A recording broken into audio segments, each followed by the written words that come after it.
All right. Hello, Rick.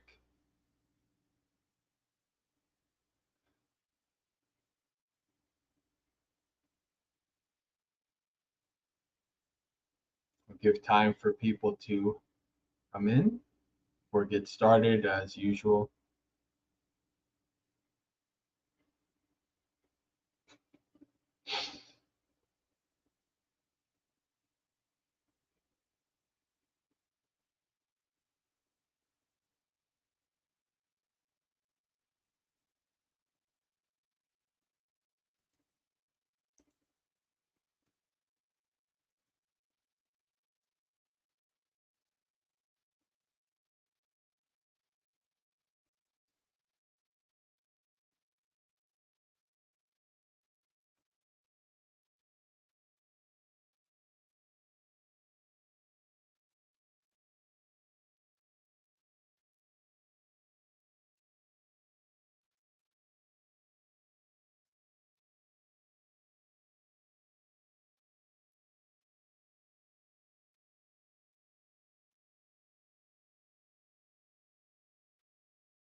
Welcome those who are joining. Feel free to say hello in the chat. Also, how is my internet connection? How is video, audio, etc.?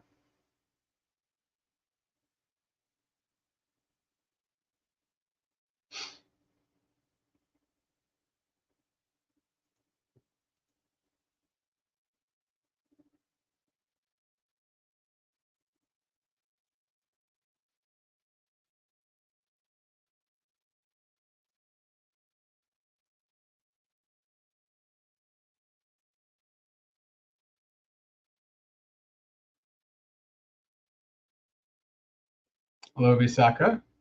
Glad for you to join us. Still waiting a couple minutes before getting started.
Hello, Yankee. Hello, Karuda.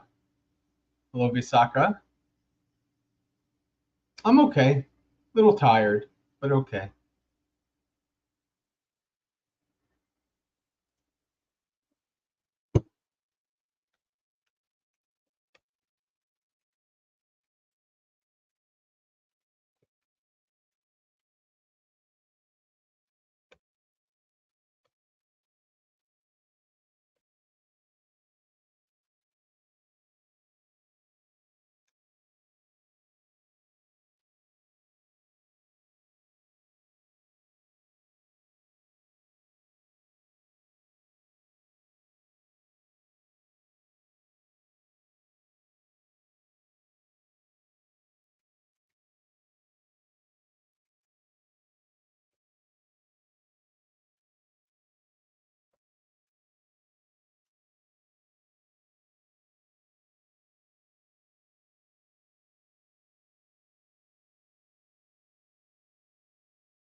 All right. Well, I guess it's time for us to get started.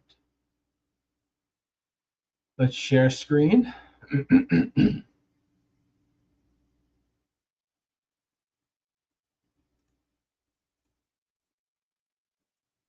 Namo tassa bhagavato arahato samma sambuddhassa. Namo tassa bhagavato arahato samma sambuddhassa.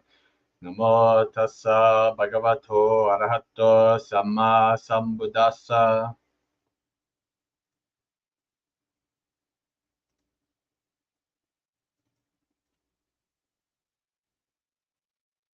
Pakate manusesu ye jana paragamino attayang itara pajatira meva nudavati ye chako sammadakate dhamme dhamma nuvattino te jana paramesanti machudeyang suduttarang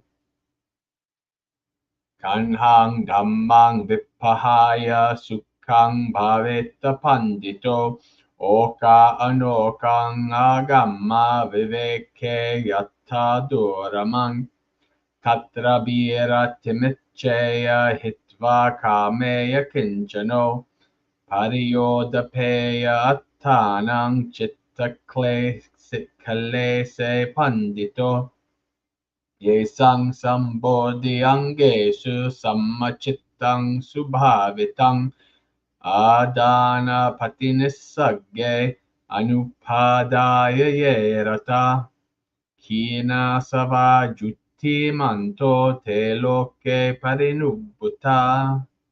All right, English. Those who cross over. There are few among humans who go to the further shore. The rest of them run about here on this shore. But those well established in Dhamma, those who practice Dhamma, are among those who will cross over beyond the realm of death so difficult to escape, abandoning the way of darkness, cultivating the bright. The wise go from home to homelessness, which for others is hard to enjoy. Desiring that rare delight, renouncing pleasure, owning nothing of defilements of the mind, the wise person should cleanse himself. Those whose minds are well established in the factors of awakening relinquish attachments, the delight and delight not in clinging. They, untainted and radiant in this very world, attain Nibbana. Sad. All right, friends. Well, it is Monday night, so that means it's time for another festival of Dhamma with the Maggasekha community, Dhammapalooza. Welcome, Jayantha. Good to see you. So, Dhammapalooza is, as always, a community-led event, which means that you all have a say in how this evening will go. Sometimes it's just full hours of questions. Sometimes it's no questions and sutta reading. Very, very rarely it's something else. Maybe we'll do some sutta roulette. Maybe somebody will have a topic that I give a Dhamma talk on. All kinds of possibilities, all kinds of Dhamma activities that can be done. We did some chanting. Later, we'll do some meditation. And in between, well, we'll see how it goes. So for the next couple of minutes in the chat, if you have any questions you'd like me to answer, you can put those in the chat. If you have any topics you'd like me to discuss, you can put those in the chat. If you have any topics you'd like the community to discuss together, you can also put that in the chat. You're free to talk to each other in the chat, even if I'm talking, it's okay. I always encourage you all getting to know each other and supporting each other in the chat. So you're free to do that as well. So I will give a few minutes to see what comes up in the chat, and if nothing, we'll do some sutta roulette.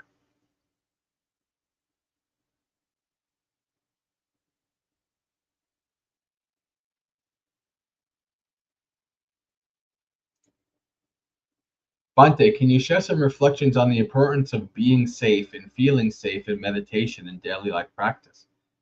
Well, see, this is the problem. When you really look at it, there's no such thing as safety. We really strive for that, don't we? We really want things to be perfectly safe. Even to this day, even to the point where, parents are what they call helicopter parents, and schools and things are, because they don't want to get sued. Everything has to be, in a certain way, and really, actually, what does that actually end up resulting in? It doesn't end up resulting in anything good. It ends up resulting in people who are dependent. So being too overly attached to wanting safety and not being able to be okay with a little uncertainty and the fact that life is dangerous. You're going to die, you know, one way or the other, tomorrow or 50 years from now, you're going to die.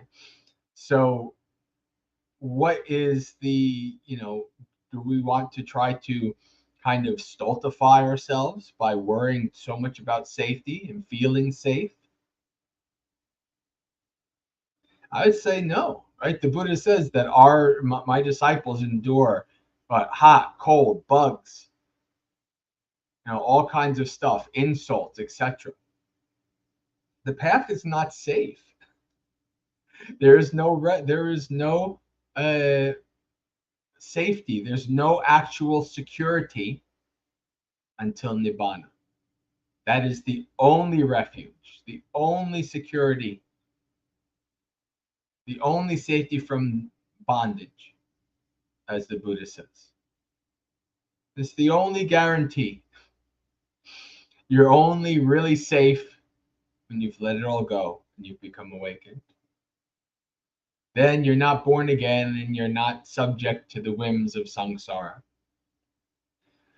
But until then, there's actually no real safety in life.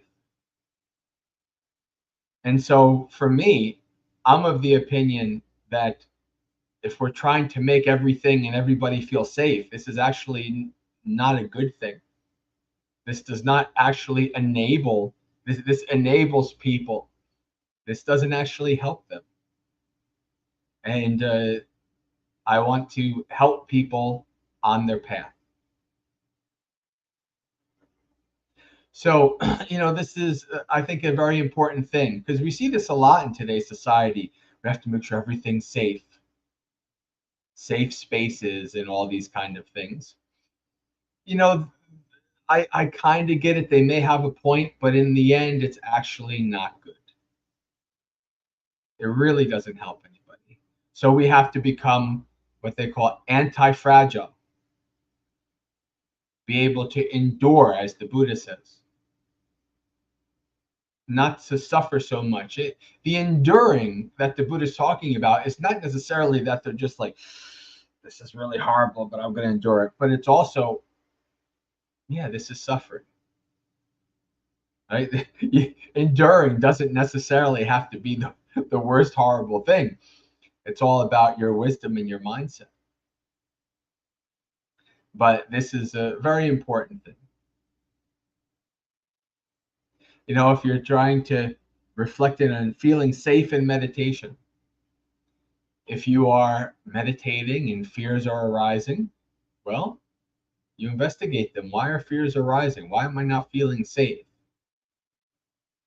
Now, there's practicalities. If you have a guru or a teacher, and they do things that are unteacher like, that you don't feel safe around them, that's a practical concern. But so that's when you have because you are anti-fragile, because you are understand the uncertainties, and then you say, okay, well, I don't want to spend any time with this person. Why am I wasting my time with this person? Why I'll just learn from somebody else, right? Because you have the confidence and the courage to say, okay, well, yeah, this person's not for me, and you move on. Otherwise, you might say, well, we're going to have to make sure that this person makes everything safe. That doesn't really work, nor does that help you. It's not a good thing.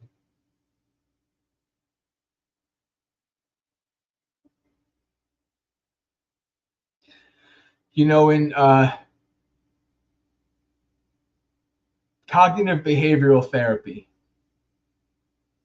actually, I was just listening to I forgot who I was listening to, some podcast, and they were talking about studies that they did with like mice and all these kind of studies.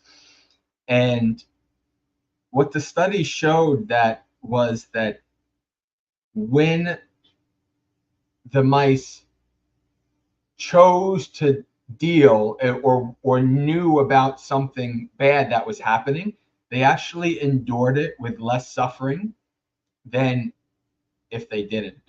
And this is also in human nature as well. Cognitive behavioral therapy. You know, you can't force somebody to face their fears because that actually doesn't necessarily help them. But if you can get them to the point where they can face their fears, they choose to do it, then they can overcome it. And this is very just basic kind of human psychology. The Buddha, you could see this in the suttas as well. That's why the Buddha encourages us to be courageous, encourages us to endure, right? Learn how to, encourage us to understand we're totally immersed in uncertainty. There's no such thing as real security, real safety while you're in the samsaric state. The only true safety and security from is freedom from bondage, is nibbana. So yes, there are practical reasons, but we have to reflect on that. Am I meditating and then there's gunfights going all around me? Well, maybe I have to, move somewhere else to meditate, right? There are some practical, obvious, logical reasons why you would, think about safety. But most of the time, it's more about psychological safety than actual physical safety. And that psychological safety, the search for that, the forcing of it, and all these things actually can make things much worse. This is where we get terms like idiot compassion and enabling. Right? We have to sometimes, life is tough. Life is not easy. It's brutal. It really is. Nature is brutal. People like think people in cities, people who have never been out in nature, they're like, oh, the animals, we have to protect the animals, we have to do. But you go out in nature and just like it's literally everybody's eating everything, everybody else, and it's just brutal survival. And it's like, okay, this is reality. Do I want to live divorced from reality, or do I want to live in accordance with the reality? Or at least understand the nature of reality and then strive to transcend it, which is the Buddhist path. Right? What's the nature of reality? Love and hate. We're trying to transcend that. Right? We're trying to transcend that in becoming awakened. So yeah, I guess that's all I have to say about that. If there's anything, any clarification or clarifying questions or anything you want me to elaborate on, you feel free to ask again. Louisa says, no such thing as safety, especially when you live in New York City. Anywhere. Yeah, okay. So in New York City, you might have to worry about gang shootings and things like that.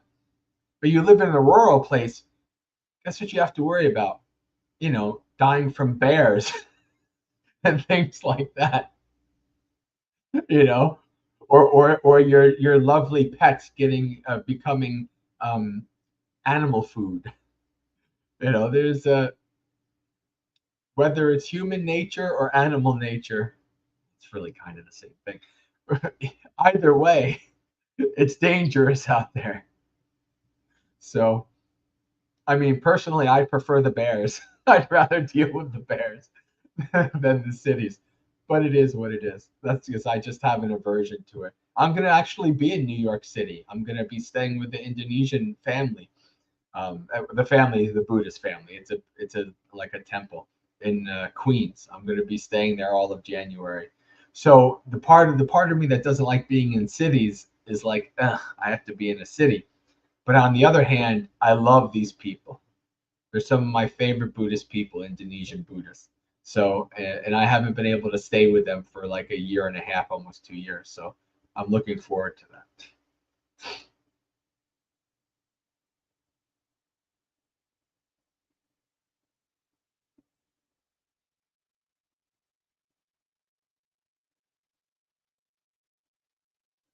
What are you getting scared in West Orange for? The Bears? You do know that New Jersey has the highest number of bears than all the other states, even like Wyoming and Montana and such and such. You do know that, right?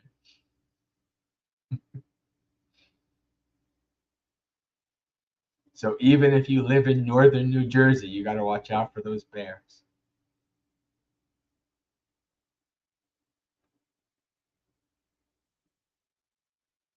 Or as Gregory's pointed out, um, cows. You got to watch out for those livestock animals. Uh-oh, Queens is not the city. Uh-oh. All five boroughs are the city to me. I don't discriminate. It's all New York City, technically. Um,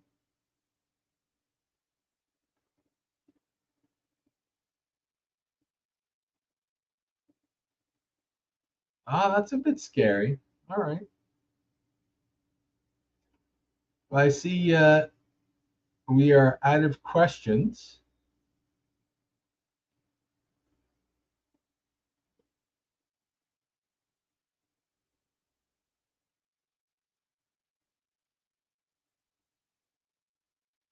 Maybe in a minute or two, we'll just do some sutta roulette.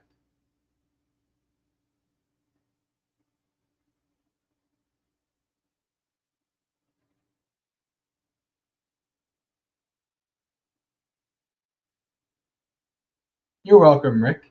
Oh, Rick, you've heard the story of me talking about like all like the fear stuff I did, right? Like sleeping in the woods without protection and things like that. I think you've heard me tell that progression that I did.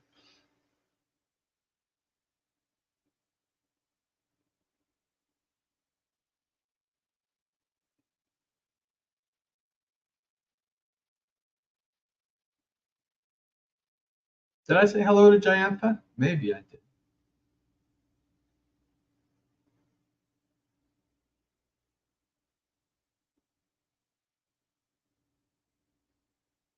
Hello, Manel.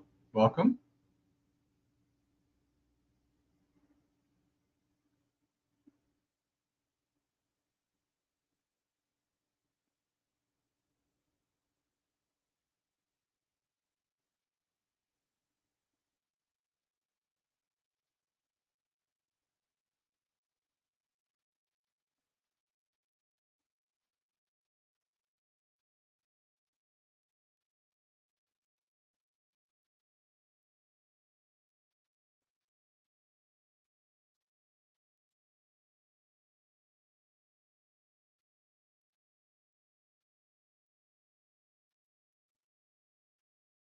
All right. Well, I think we can do some sutta roulette.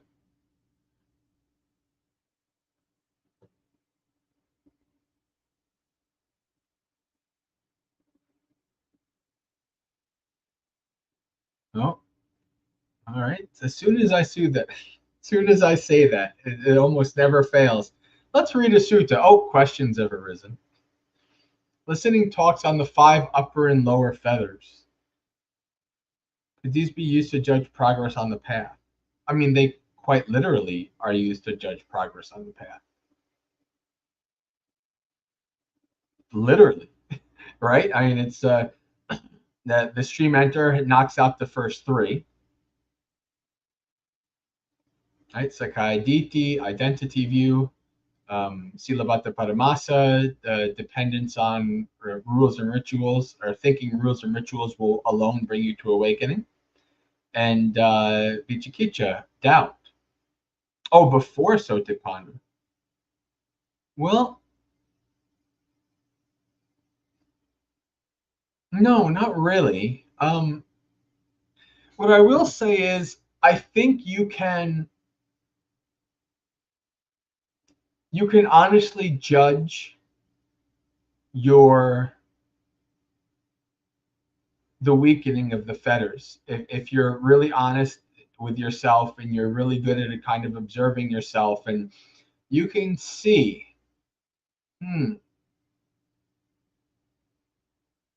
like, I don't know. It's hard to say things because then there's insinuations. But for instance, for when I analyze myself, I can see that I'm pretty, the fetter of doubt is pretty weak in me. Like, I don't really have doubt in the Buddha Dhamma Sangha, or the teachings.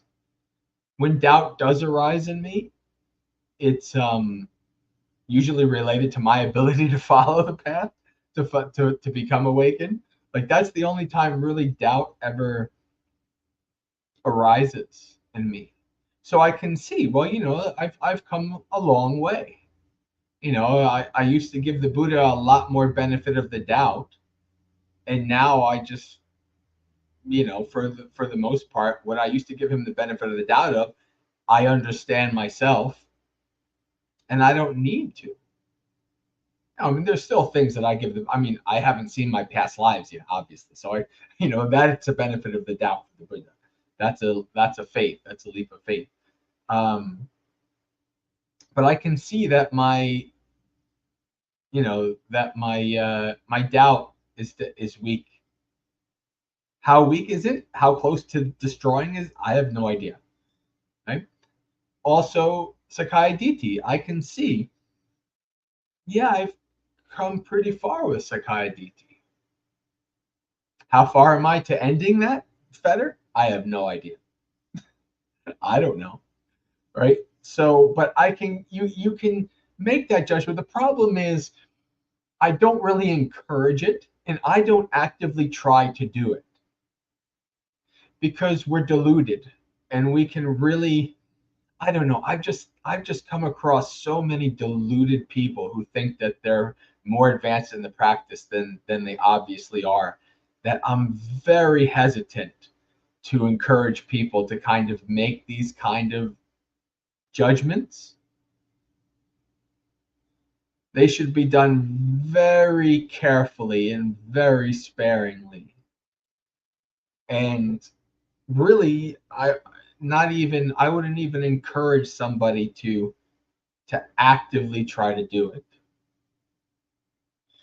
It's more things that have kind of arisen in my mind than me trying to think, well, let's see, out of a percentage point, how much of a percentage point am I towards ending the Sakkaya Ditthi? No, I've never done that. So I don't know. But yeah, it can be done. I just think you have to be very careful doing so.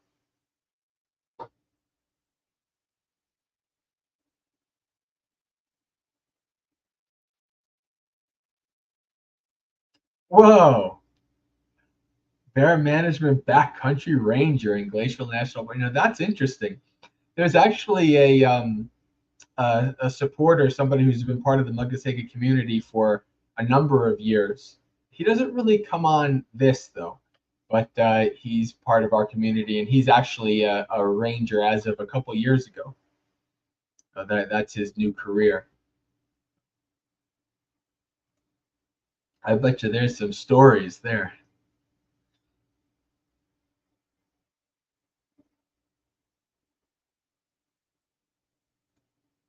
Bante, how do you get to? When I first read this, I heard my mind said Havana. I'm like, I'm not going to Cuba. What am I going to Cuba for? I'm assuming Bhavana when you travel there as a monastic. I've not been there.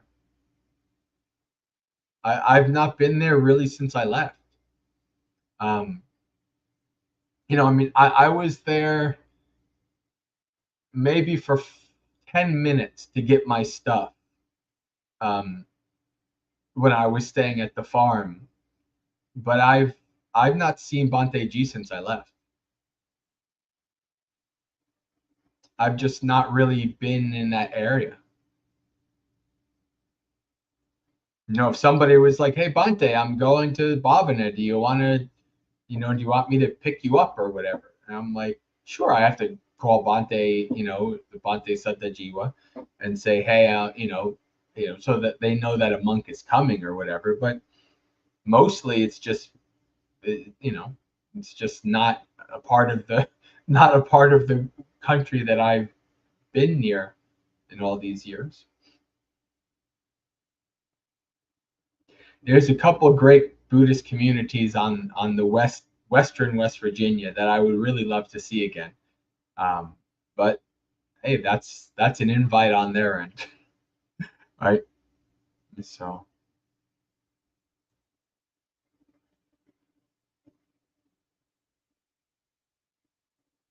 or really any monastery. Well, I've been to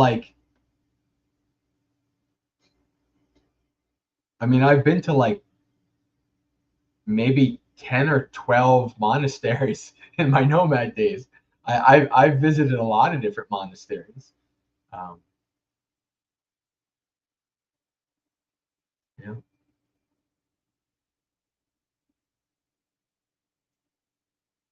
I mean, if you want to call it a monastery, I'll be staying with Bhante Rahula for 2 months. Like I spent a couple months with him last year. I'll be staying with him in March or what you call it, February, March. So yeah, I pretty much alternate between lay people and monastics for the most part.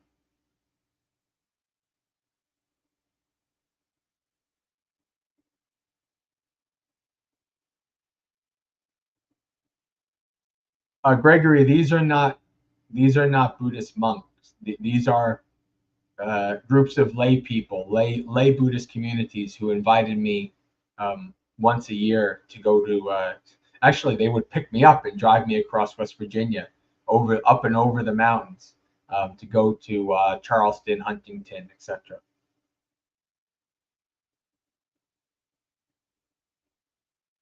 Basically, near the capital of West Virginia. These two groups. I don't even know if they exist anymore. Some of the members attend Morning Monastery Experience. If you ever see Gregory, if you ever seen Diane, Diane is one of those people. Diane is from West Virginia, and she's been a supporter for a long, long time.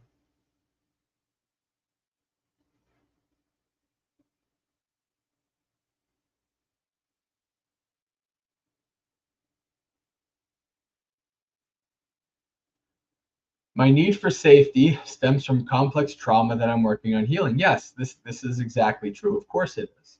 Feeling unsafe comes from trauma in the past. Yes.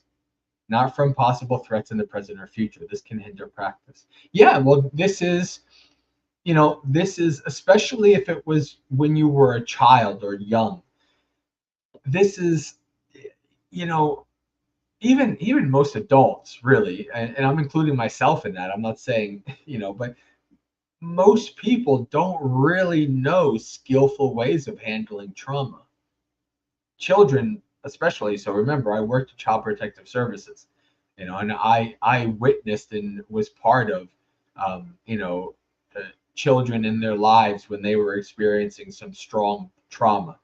Um, and that's something that takes a long time of really dedicated, you know, working on it and using various therapeutic interventions and meditation and mindfulness, and it takes a long time to overcome that. And if it's really severe, strong trauma when you're quite young, that could be a lifelong thing. You might not fully overcome it, at least not until the end anyway. So that's something for you to reflect on, to understand, right? It's just like somebody who is prone to being angry, or somebody who's prone towards a certain thing. You kind of see this as, okay, well, this is part of my network. This is part of my code. This is part of my engine, right? So, and this is how I'm going to react. This is what this trauma is going to be part of my automatic reaction. And so you understand it, you learn from it, you really try to really know it as deeply as you can. And then as you do that, you can still see that the trauma response is arising. However, you can say, this is how I used to want to respond to something like this. But I've done my practice and I understand there's better ways. So now I can respond in a better way. Right? And this can take a long time, and that's okay. I mean, I always, I've joked many times where I think I'll probably be fully and 100% over my food issues when I become awakened. Like that'll be like the last deep thing, that I will abandon before awakening. The Buddha was like seeing past lives, seeing how karma, people born and die, seeing the what you call it, the ending of the effluence, and for me it'll be the fourth one, all food neuroses done. And that's okay. It's just, that's okay. Even after all these years, I've come a long way, but there's still parts in me when I start to gain weight, even if it's really nothing I have that much of a control over. In my nomad, I fluctuate and things like that, and maybe I'm not paying as much attention as I, should have, and I start to gain weight, and all those old neuroses start to come back. Oh my God, you're going to get fat. Oh my God, what will people think of you? Oh my God, I don't want to be a fat monk. Oh my God, all of that stuff starts coming in, and I realize, okay, this is not actually going to help me. This actually can cause me to go worse into it. I know what I need to do. I've done it before. Let me focus on that. Right? So all of these neurotic aspects of our mind, they're there. They're not going to go away easily. It's just a matter of understanding them and managing them so that we act skillfully.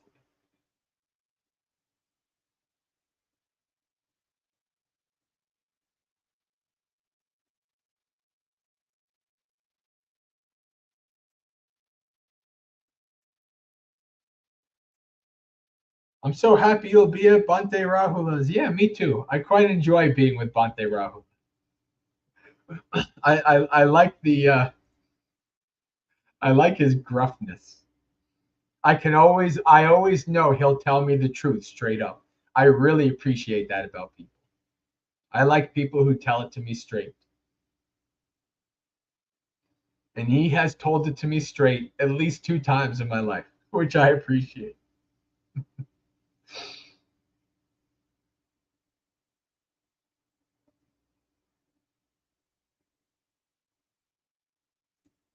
Yeah, man. I mean, this is brutal. And like parents with mental health issues, you know, that's brutal. That's going to be lifelong, and that's okay. I mean, how many times have I seen that? That was literally my career for almost a decade, to see, the effects of mental health and drug abuse on, with parents on children. It's rough. But right, you need to work, do whatever therapeutic. You've obviously been doing this for years. We've talked about this in many different ways for a couple of years at least. So you've been doing this for years. That's good. B, if there is any hint of, like, oh, I'm a victim and all my parents and all of that stuff, if you hold on to it and make it part of your personality, that won't help you. That will only hinder you. Right? Especially years and years and years and years later. So you have to go, I have this is part of my life. Now I have the courage and the ability to overcome this. All right? So you can do it. You need help. We all need help. There's nobody we all need Kalyanamitas, both in secular and religious life. But it can be done. I think I've told you about my friend who was I met him. He was a cook at Bhavana for about 5 or 6 months.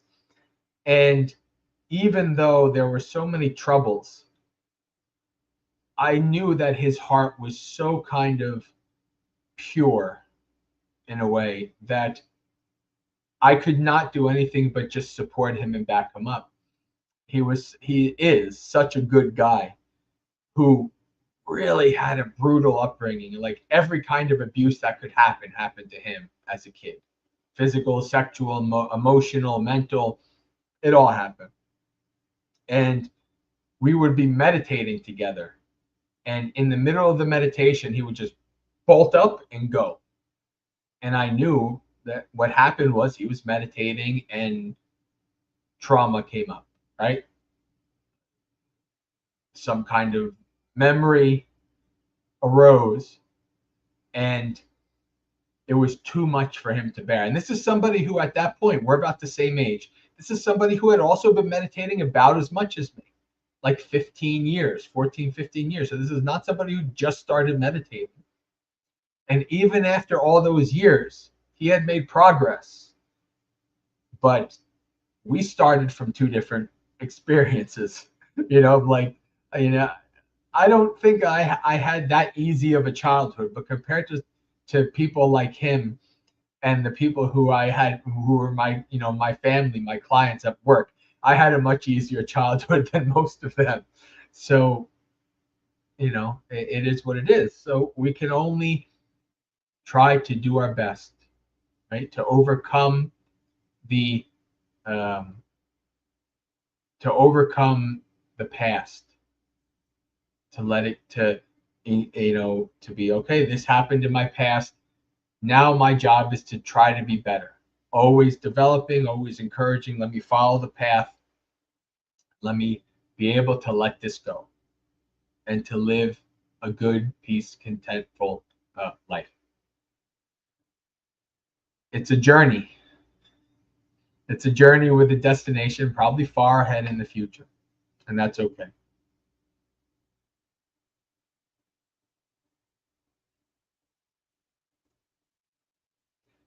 When will you be at Line of Wisdom again? I will be in DC for the holidays. I'll be there February and March. So probably we won't connect, but I'll be there February and March. People come. Even there's going to be 2 weeks where Bante is going to be gone, and I'm going to be monastery sitting like I do with Empty Cloud, which it looks like I'll probably be doing it again this May at Empty Cloud. We'll see, but we will love you even if you're a fat monk. That's nice. Will I love myself? That's a different story. I like the skinny monk. I want to be one of those skinny ascetic monks. That's what I like. Although technically at the beginning of my Bhavana years, when I still had a small stomach from my weight loss and I really couldn't fit much in. I got really fairly emaciated, and people were like, "Oh, you look emaciated." I'm like, "Yes, I look like a skinny ascetic monk. This is great." But no, I wouldn't want to feel that way again. I was fairly emaciated. This is why I say if I can choose it, I'll never eat vegetarian. Never. No, it's not good. I definitely don't get what I need. But it is what it is. So this is part of my neuroses. Anybody who has, food issues is probably can be probably fairly familiar with it.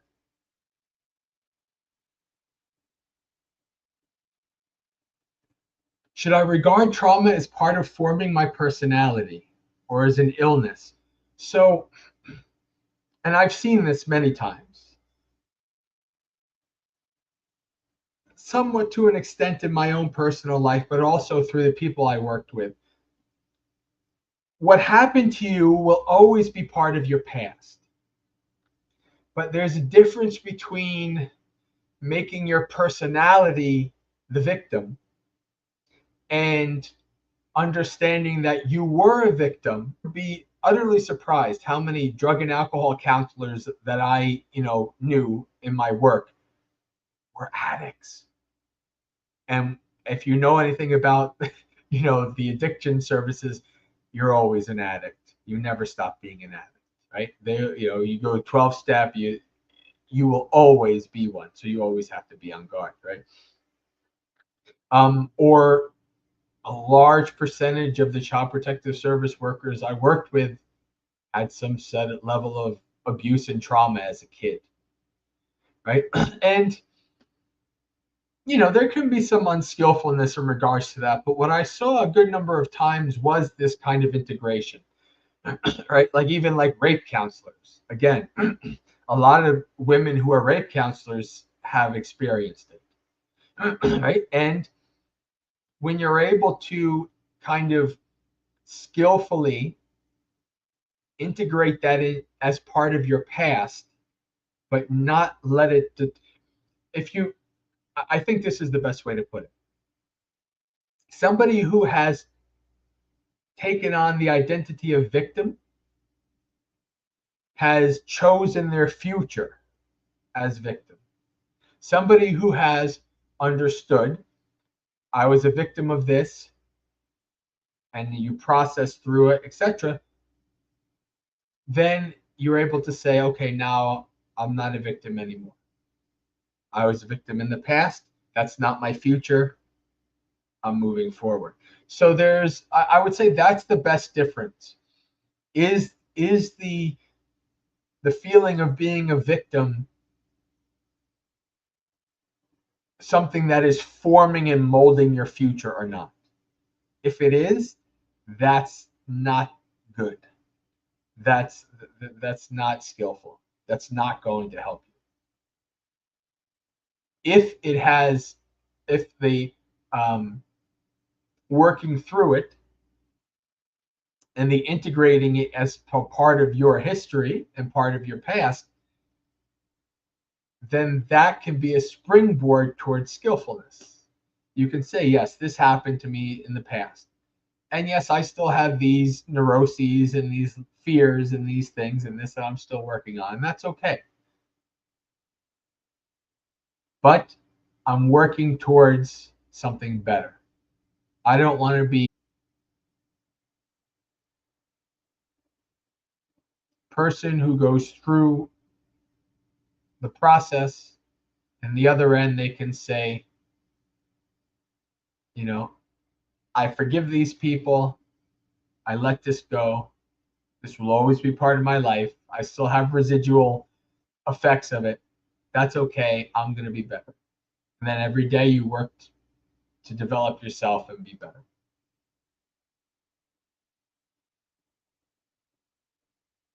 Very good, Rick. Very good.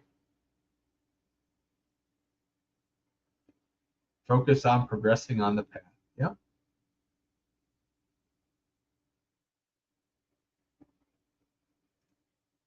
All right.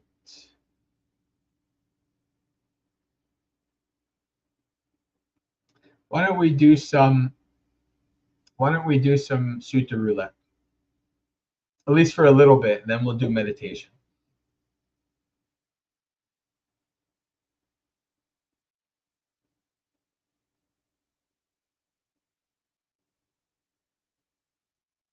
You had a question in. All right.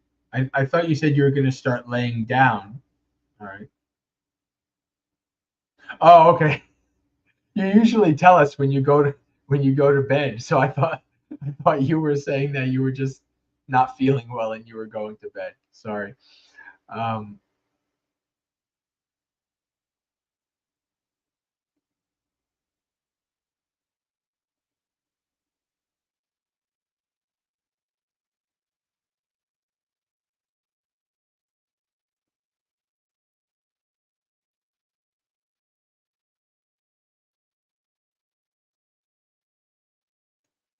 okay.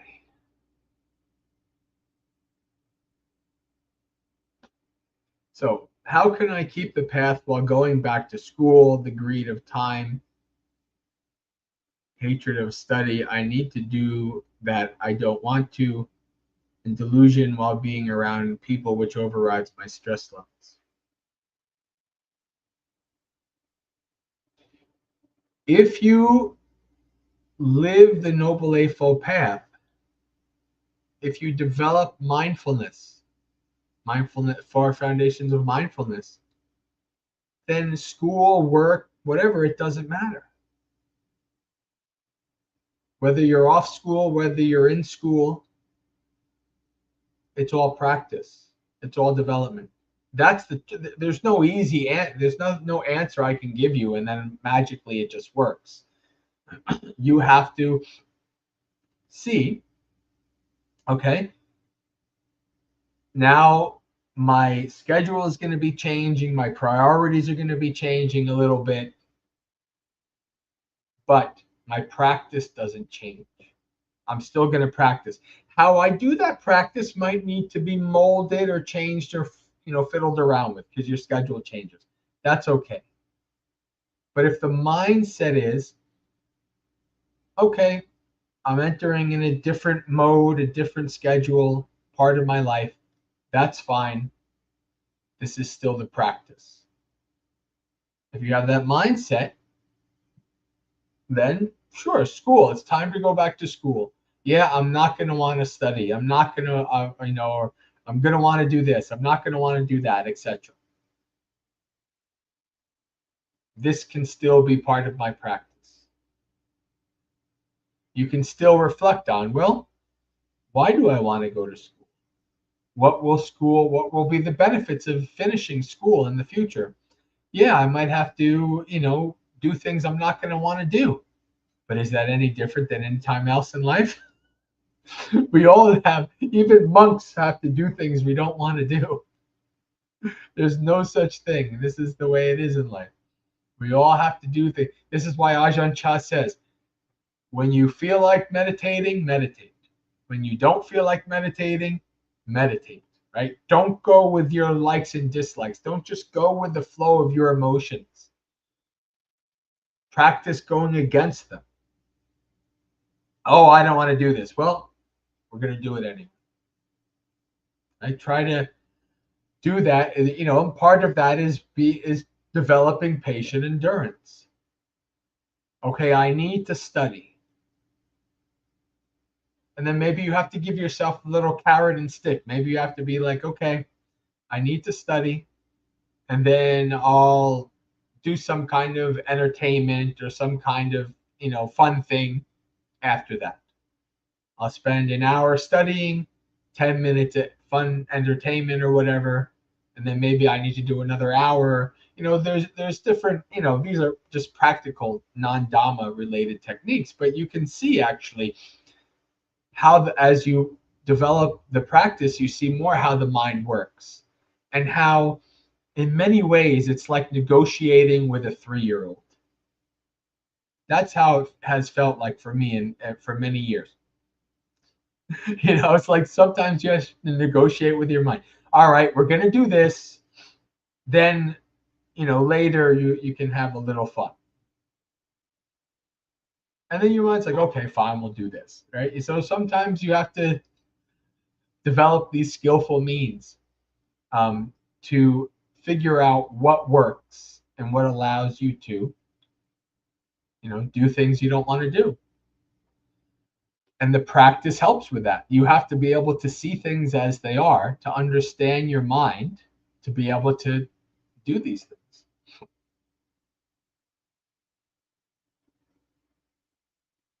Hello, Greg.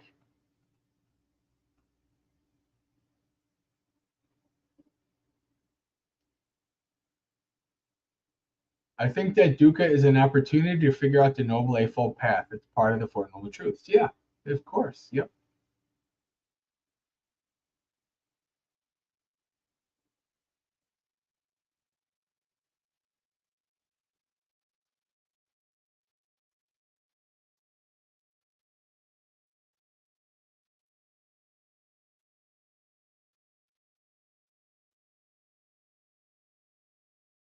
All right, and have a good night. Negotiating with a 3-year-old. Yeah, I mean, maybe it comes from I've been around kids basically my whole life. Um, so so it is quite like negotiating with a 3-year-old. It really is. Yeah. I went from having two younger sisters to my mom having in-home daycare to being, to college and then being married and having a bunch of, children, niece and nephews, and then my own, my so it's like, and then my work, and I've just always been around kids. So yeah, a lot of the techniques that have worked with 3-year-olds have worked with my own mind. It's just that's just how it works. Uh, you ever you ever talk to people who are really old, or maybe you're older, and it doesn't feel like the mind really grows old, does it? My mind, I don't feel like I'm 45 in my mind. In some ways, I feel like I'm still a kid. And I have to remember, like, you're like middle age, man. Come on, you're an adult. I've met people who are like 70, 80, 90, and they're like, yeah, I feel my mind still feels like I'm in my 20s. It is what it is. This is how it goes.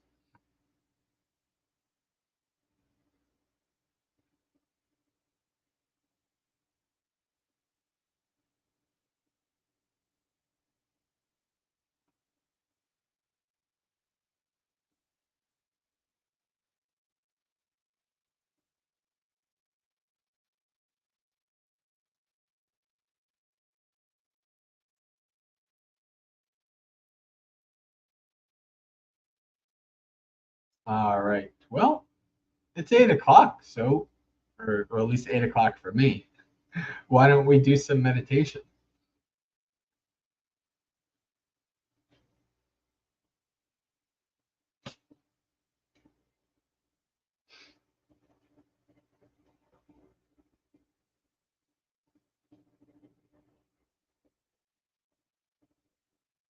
Close your eyes.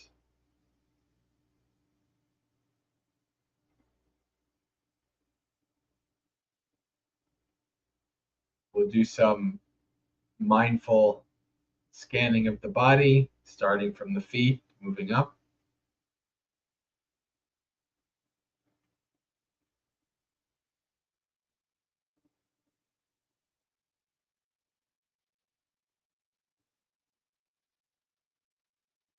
Place your focus on the feet, paying attention to whatever feeling or sensation is arising in that part of the body, knowing it as deeply as you can, understanding its relation to your posture,